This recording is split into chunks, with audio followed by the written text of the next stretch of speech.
요즘 교회들마다 교단들마다 성도들이 감소한다는 보고들을 다 하게 됩니다.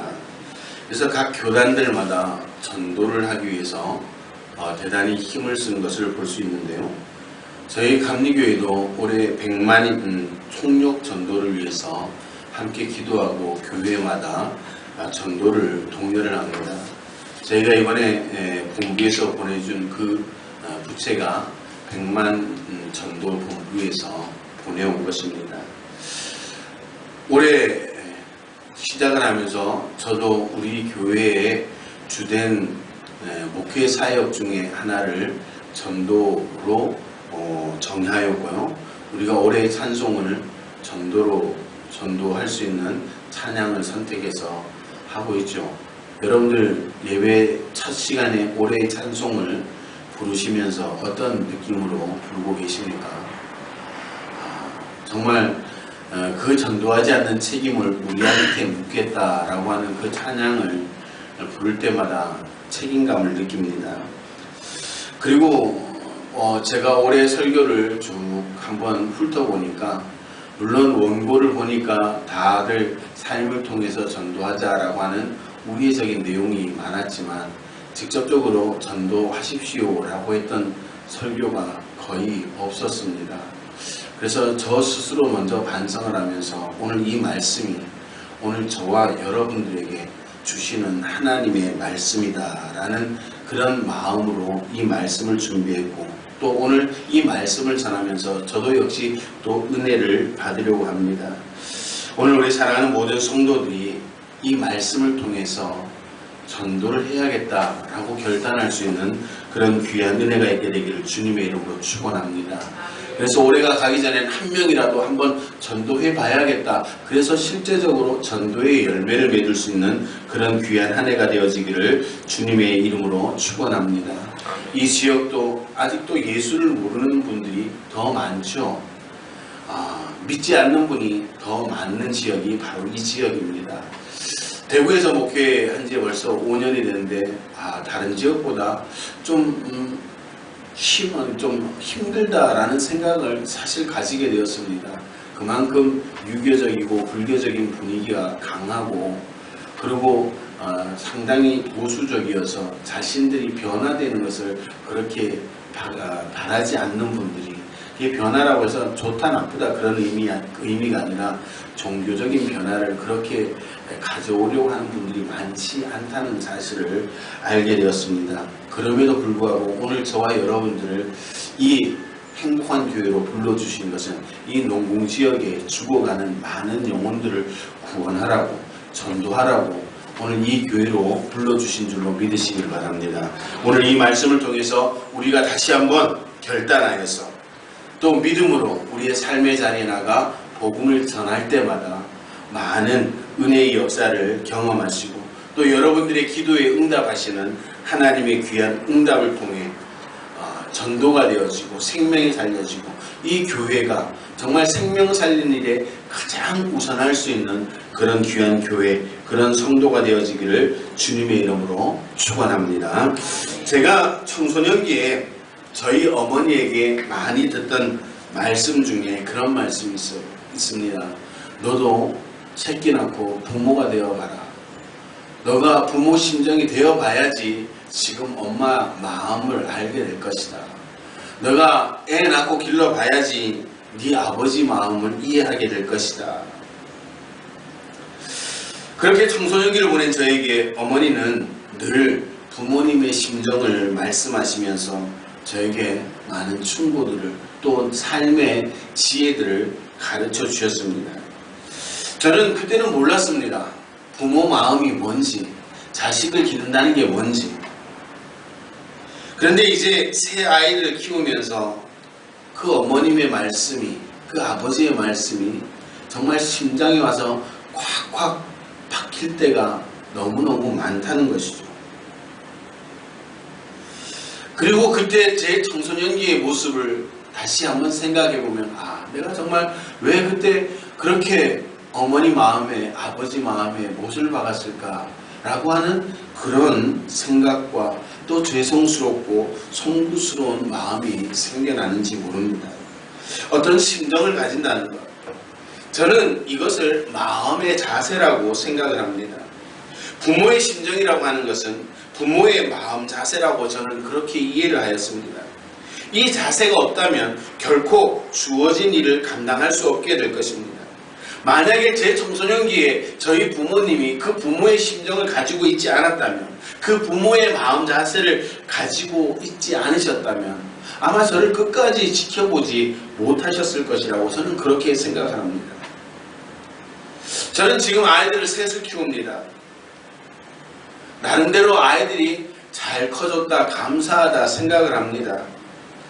제가 부모님 속썩인 것에 비하면 우리 아이들 정말 너무 잘 커졌다, 그런 생각을 하는데요. 셋 중에 제일 고집세던 우리 막내를 보면 가끔씩 그런 생각을 할 때가 있죠.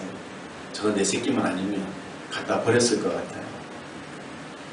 아주 어렸을 때는 얼마나 고집이 심했는지 차를 태우고 가다가 길가에 차를 세우고 애를 내려놓고 그냥 막 갔던 적도 있었습니다.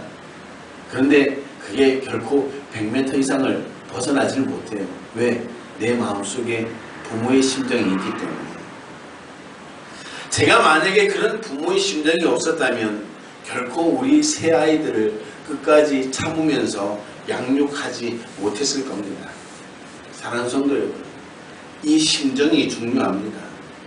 주어진 상황에서 자세가 갖추어지지 않으면 결코 그 상황을 극복할 수가 없게 되는 것이죠. 그런 의미에서 오늘 우리가 전도자로 하나님께서 우리를 부르셨는데, 우리에게 이 전도자의 심정이 없다면 우리는 결코 하나님께서 저와 여러분들을 부르신 뜻을 결코 감당할 수 없다는 그런 마음을 가지게 되었다라고 하는 것이죠. 오늘 저와 여러분들을 전도자로 세워주셨는데 우리는 어떤 심정으로 우리의 사명을 감당해야 될까? 오늘 저와 여러분들이 이 말씀을 통해서 전도자의 심정을 깨닫고 그 심정을 소유할 수 있는 그런 복된 은혜가 임하게 되기를 주님의 이름으로 축원합니다. 그 심정을 소유하고 주어진 사명을 감당하는 저와 여러분들에게 오늘 말씀처럼 주님께서 세상 끝날까지 함께 하시며 사명을 감당하는 저와 여러분들에게 은혜를 더해 주시고 능력을 더해 주시며 하나님의 살아 역사하심을 증거할 수 있는 그런 증인의 삶을 살게 해 주시고, 또 그렇게 증인의 삶을 감당하는 저와 여러분들에게 하늘의 신령한 은혜로 더욱더 풍성하게 해 줄 것을 저는 확신을 합니다. 올 남은 한 해 저와 여러분이 전도자의 심정을 소유하시고 사명을 감당할 때 하나님께서 저와 여러분들의 삶의 자리에 큰 은혜와 능력을 부어주시는 복된 은혜가 임하게 되기를 주님의 이름으로 축원합니다. 그러면 이 전도자의 심정이 어떤 심정일까? 그것은 바로 출산하는 심정으로 전도를 해야 되는 것입니다. 갈라디아 4장 19절의 사도 바울은 나의 자녀들아 너희 속에 그리스도의 형상이 이루기까지 다시 너를 위하여 해산하는 수고를 하노니라고 말하고 있습니다. 사도 바울은 한 생명이 예수 그리스도의 분량에 이르기까지 한 생명을 그렇게 세우는 것을 출산하는 고통에 비유하고 있다라고 하는 것이죠. 오늘 저와 여러분들이 사도 바울과 같이 이 출산하는 심정으로 전도를 해야 되는 것입니다. 저도 아이를 셋을 키우고 있지만 출산을 실제적으로 해보지는 못했습니다. 그 고통이 어마어마하다고는 하는데 제가 그 고통을 잘 느껴보지는 못했습니다. 무엇보다도 아기를 갖는 그 순간, 아기를 가졌다고 인지되어지는 그 순간부터 저는 저의 집사람을 보니까 달라지는 것을 느꼈어요. 아이를 가지는 그 순간부터 좋은 생각을 하고요, 복된 생각을 하고요, 더 기도하고요, 아침 저녁으로 그 뱃속에 있는 아이가 들어있는 배 위에 손을 올리고 기도를 합니다. 하나님, 이 아이가 건강하게 태어나게 해주세요. 저도 저녁에 자기 전마다 배에다 손을 올리고 기도합니다. 하나님, 이 아이가 은혜 가운데 잘 태어나서 저보다 더 좋은 믿음의 소유자가 되게 하시고 더 좋은 성품의 소유자가 되게 하셔서 하나님께 영광 돌리는 자녀가 되게 해주십시오.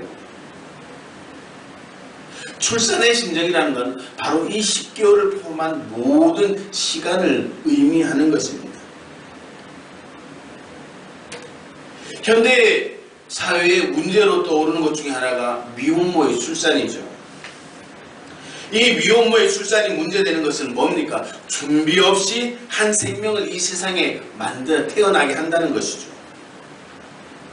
건강한 가정에서의 출산은요, 온 가족의 기쁨입니다. 그리고 온 가족의 자랑입니다. 그러나 준비되지 않는 출산은요, 그 10개월 동안 어마어마한 스트레스를 받는 겁니다. 어마어마한 고통 속에 있습니다. 내가 이 아이를 낳아야 될까 말아야 될까, 그 산모의 생각이 고스란히 그 태아 속에 있는 아이에게 전달됩니다. 그럼 그 아이는 그 뱃속에서 얼마나 많은 공포와 두려움 속에 살아가겠습니까?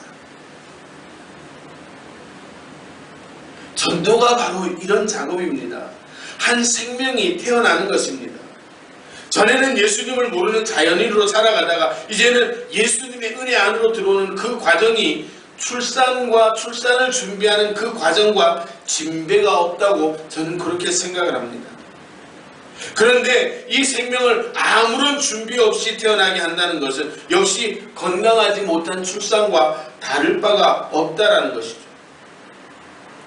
그래서 저는 여러분들에게 그렇게 제안을 하고 싶습니다.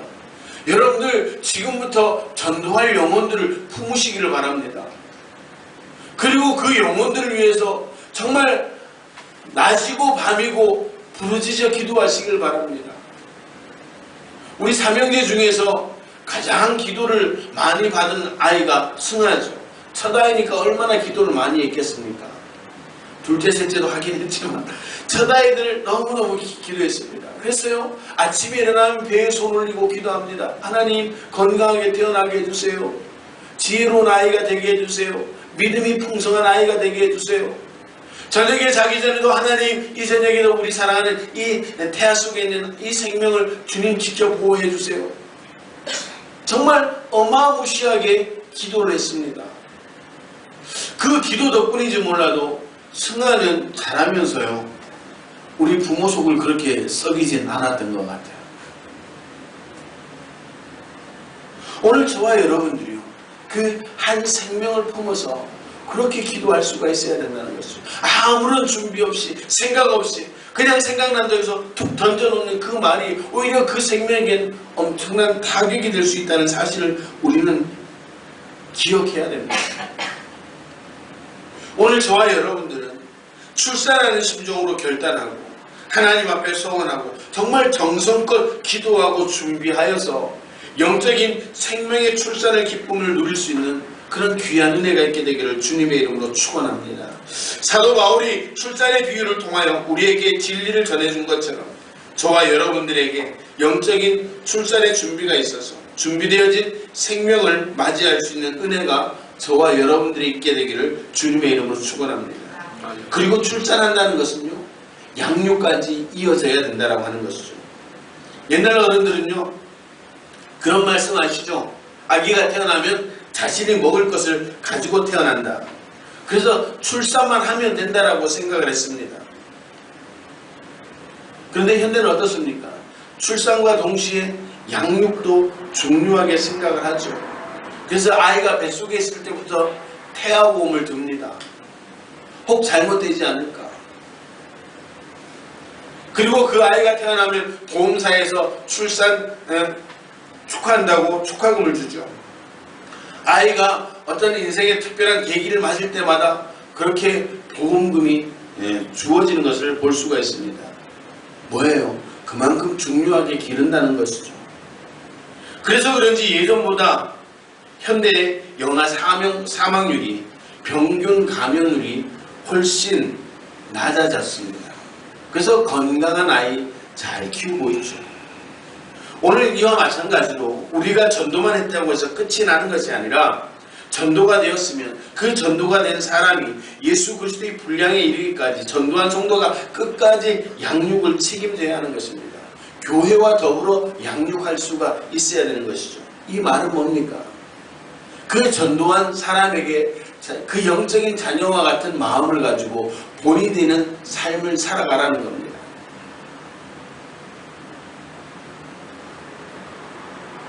여러분들 자녀들은요 부모를 닮아가는 겁니다. 지금 여러분들의 자녀들 보고 저거 누구 닮아서 그건 여러분 닮은 거죠. 영적인 자녀도 마찬가지입니다. 제가 첫 목회를 했던 의령에서요 정말 좋은 집사님 3분이 계셨습니다. 그 3분 때문에요 그 교회가 성장했다고 해도 과언이 아닙니다. 그분들이 얼마나 신실하게 신앙생활을 하셨는지 전도되어져 오는 모든 분들이 그분들의 신앙을 닮아가는 겁니다. 그래서 예배마다 빠지지 않고요 예배 시간마다 감사할 줄 알고요 교회에 헌신할 줄 알고요 봉사할 줄 알고요 그걸 당연하게 여겼다는 거예요. 그 중에 한 분이 다른 동네로 이사가서 신앙생활을 했는데요 세상의 교회가 다 그 교회 같았다는 거예요. 세상의 집사님들이 다 그 교회 집사님 같았다는 거예요. 그래서 장로님 정도 되면 도대체 어느 정도 될까? 그 생각까지 했다는 거예요. 그런데 다른 동네 가서 신앙생활 해보니까 그 교회 장로는 그 교회 집사들만큼 못하더라. 그 얘기까지 하는 이야기를 들었습니다. 오늘 저와 여러분들이 그런 책임감이 있어야 되는 것이죠. 전도한다고 끝이 아닙니다. 애 낳아놓는다고 그게 끝입니까? 아니죠. 오늘 우리가 전도한 그 생명들을 교회와 또 지체들을 통해서 함께 양육할 수가 있어야 되는 겁니다. 그 양육은 뭡니까? 내가 신앙의 본을 보여주는 것이죠. 내가 먼저 가는 겁니다. 그러면 그 영적인 자녀는 반드시 나를 쫓아오게 되는 것입니다. 사랑하는 성도 여러분, 저와 여러분들이 전도를 위해 결단할 수 있기를 축원합니다. 내가 얼마나 많은 영적인 출산을 할 것인가, 여러분들의 결단이 하나님을 기쁘게 할 것이고 또 여러분들의 귀한 결단을 통하여 우리 행복한 교회가 양적으로 질적으로 성장이 있게 될 것입니다. 그리고 결단으로 끝나는 것이 아니라 여러분들의 삶의 자리로 돌아가 실제적으로 전도할 수 있는 그런 성도들이요, 그 전도를 정말 출산하는 심정으로 준비하는 그런 마음들이 있어서 정말 여러분들을 통해 하나님의 나라가 확장되어지고 이 지역사회에 믿는 영혼들이 더 많아지는 복된 은혜가 임하게 되기를 주님의 이름으로 축원합니다. 여러분들을 닮아가는 그런 믿음의 자녀들이 날마다 풍성하게 더 큰 열매가 맺어지기를 주님의 이름으로 축원합니다. 두 번째로는요, 생명을 살리는 심정을 가지고 있어야 됩니다. 강에 한 사람이 빠져 살려달라고 소리치면서 보적대고 있습니다. 많은 사람들이 그 모습을 보면서 어쩔 줄을 몰라하는 거죠. 어떻게 하지? 저 사람 구해야 되는데. 그때 한 청년이 용감하게 물에 뛰어듭니다. 그리고 그 사람을 구해 나왔습니다. 그리고 그 청년이 많은 사람들 앞에서 얘기를 합니다. 누가 내밀었어? 들어가고 싶어서 들어간 게 아니라는 것이죠. 사람이라면 누구나 이런 광경을 보면 안타까운 마음을 가집니다. 내가 하지는 못해도 누군가 해주기를 바라는 것이죠. 오늘 저와 여러분들이 이 전도를 위해 결단할 때 이 심정을 가지고 또 가질 뿐만 아니라 우리가 뛰어들어야 되는 줄로 믿으시길 바랍니다. 누가 내밀어서 하는 것이 아니라 주님, 내가 여기 있습니다. 나를 보내시옵소서. 그렇게 결단할 수 있는 저와 여러분들 되시기를 주님의 이름으로 축원합니다. 스스로 뛰어들 때 거기에 생명 살리는 은혜가 임하게 되는 것입니다. 우리가 실제적으로 수영을 못하면 빠진 사람을 구할 수 없죠. 그러나 영적인 구원은 내가 뛰어들기만 해도 나머지는 하나님께서 알아서 행하여 주시는 줄로 믿으시길 바랍니다. 이것이 바로 전도자가 받을 은혜입니다. 구하고자 하는 심정만 가지고 뛰어들기만 하여도 나머지는 모든 것을 하나님께서 이루어 주신다는 사실을 믿으시기를 바랍니다. 제가 예수님을 만나고 제 삶의 모습을 회개했습니다. 하나님, 내가 그동안 잘못 살아왔습니다. 내가 하나님을 믿노라고 하면서도 껍데기 신앙만 가지고 주님 앞에 나와서 예배했습니다. 하나님, 용서해 주세요. 그렇게 기도하다 보니까요, 저희 가족들의 구원의 문제가 제 심장에 박히는 겁니다. 어떻게 하면 우리 가족들을 예수님을 믿게 할까? 어떻게 하면 신앙생활을 시작하게 할까? 한 주간 금식하기로 맘먹었습니다. 마침 그 주간이 제가 섬기던 교회의 부흥회와 일치했습니다. 부흥회를 하는 동안에 금식을 하면서 늘 했던 기도가 그겁니다. 하나님, 우리 가족들 구원해 주세요. 예수님 믿게 해주세요. 그리고 전도할 수 있는 방법을 허락해 주세요. 그렇게 기도를 했습니다. 집회의 마지막 날이 제 금식 기도의 마지막 날이었습니다. 그날 아침 집회를 마칠 무렵에 강사 목사님이 많지 않은 성도, 시골 교회 많지 않은 성도였기 때문에 한 분 한 분 부르면서 당신 몇 명 전도할 거야? 당신 몇 명 전도할 거야? 또 어떤 분들은 당신 몇 명이 와? 몇 명이 와? 그렇게 이야기를 하는데요. 저한테 그러는 거예요. 당신은 3명 전도해와. 어떡하지? 그 생각이 드는 거예요. 그런데요, 그때 딱 제 머릿속에 떠오르는 것이요, 우리 어머니와 형님과 형수님이 떠올랐어요. 그래서 그 오전에 막 기도를 했죠. 하나님, 이런 마음을 주셨는데 하나님 꼭 전도할 수 있도록 도와주세요. 그날 오전 예배를 마치고 점심 식사를 하고 집에 갔습니다. 오후에 저녁 식사를 하면서 이야기를 하죠. 오늘 저희 교회 부흥의 마지막 날인데요, 어머니하고 형님하고 형수님 같이 교회 좀 나갔으면 좋겠습니다. 그런데 그때 제가 믿지 못할 광경이 벌어진 겁니다. 그동안 몇 번을 권면해도 눈 하나 깜짝하지 않던 분들이요, 그날 그 말 한마디에요, 나가서 씻고요, 교회 갈 준비를 하는 거예요. 그리고 저희 집에 믿음이 시작되었습니다. 여러분들, 생명을 살리고자 하는 그 열정과 심정만 가지고 있어도 하나님께서 역사하여 주시는구나, 저는 그때 체험을 했습니다. 오늘 저와 여러분들이 그런 심정을 소유하기를 주님의 이름으로 축원합니다. 생명을 살려야겠다. 정말 저 생명을 살려야겠다. 저 죽어가는 영혼을 살려야겠다.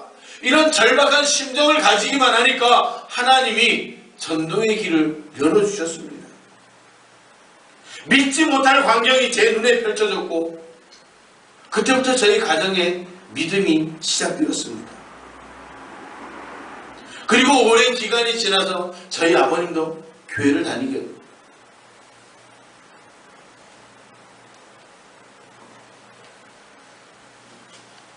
그 열정만 가지고 있으니까 하나님, 생명 살릴 수 있는 기회를 주세요.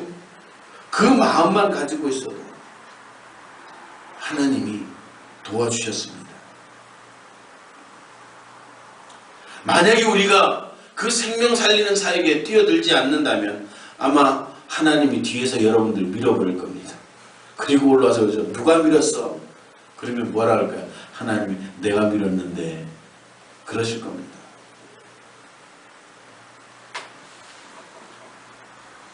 그렇게 밀려 들어가기만 해도 은혜가 되는 줄로 믿으시길 바랍니다. 오늘 하나님은 저와 여러분들이 그 생명 살리는 심정, 그 안타까운 심정을 소유하기를 기대하고 계십니다.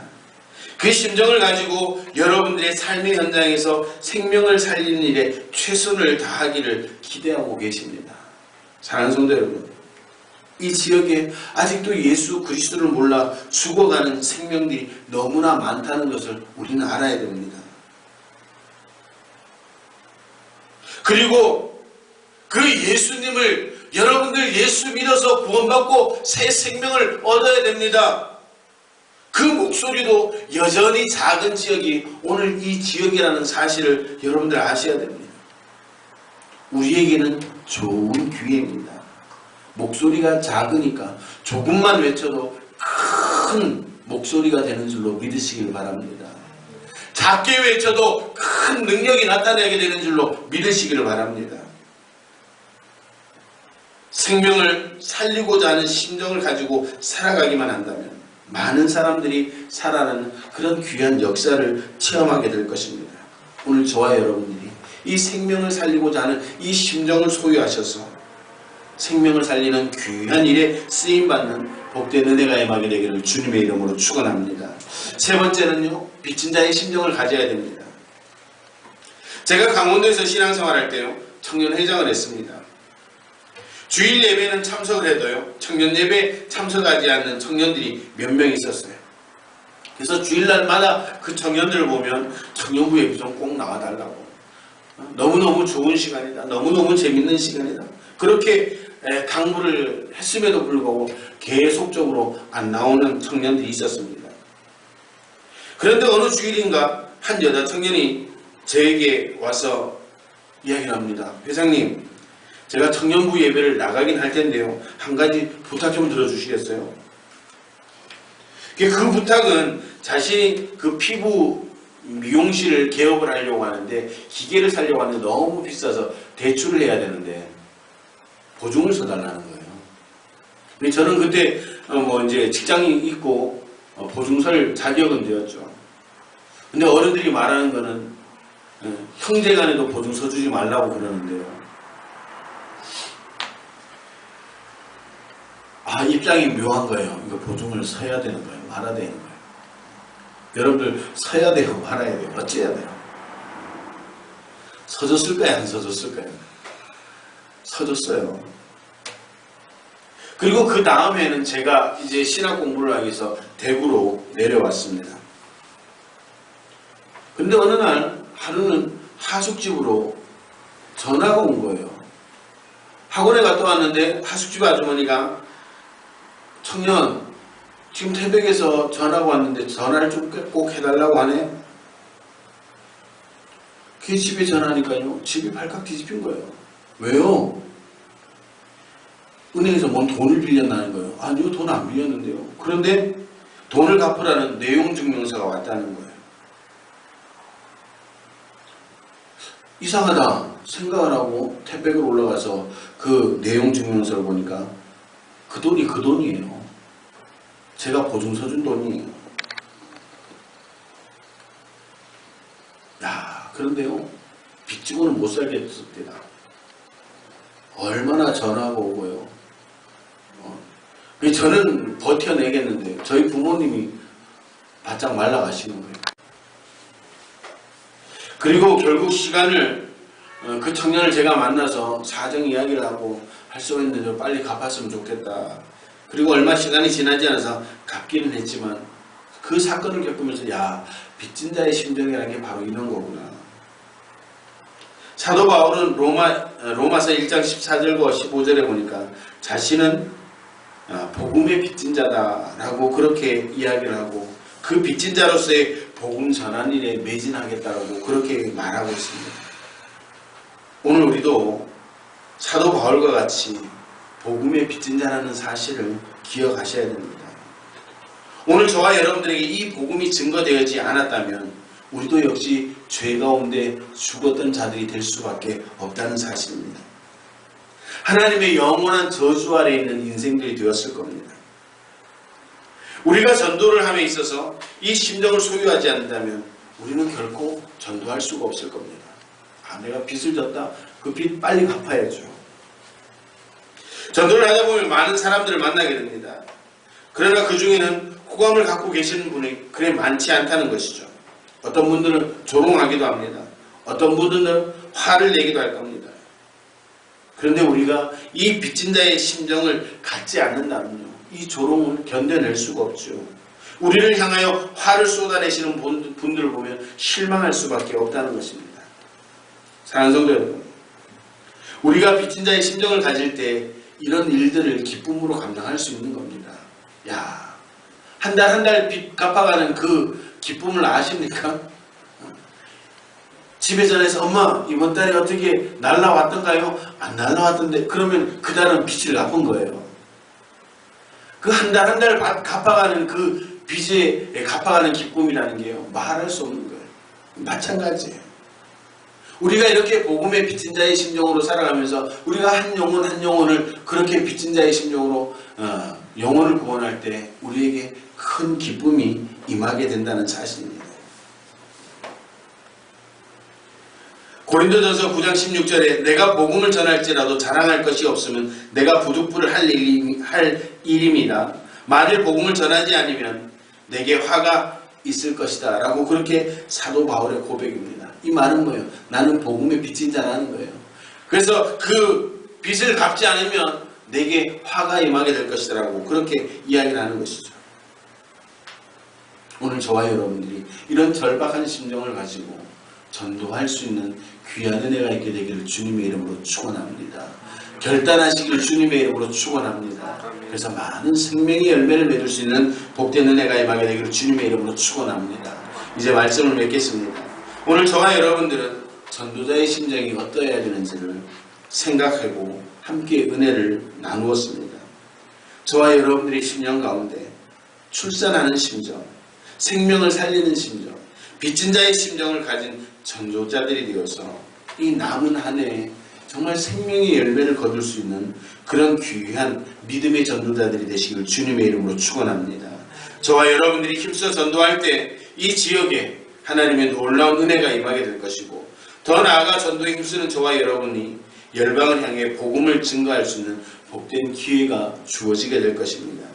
여러분들이 이 믿음을 가지고 여러분의 삶의 현장에서 최선을 다할 때 저와 여러분들의 삶의 현장이 바뀌고 저와 여러분들의 가정이 변화되어지는 복된 은혜가 임하게 되기를 주님의 이름으로 축원합니다. 여러분들의 그런 전도자의 심정을 통해 많은 영혼들을 구원하셔서 이 교회도 질적으로 양적으로 부흥하고 성장하고 정말 지역사회에 선한 영향력을 끼칠 수 있는 그런 복된 교회와 성도들이 되시기를 주님의 이름으로 축원합니다. 기도하시겠습니다.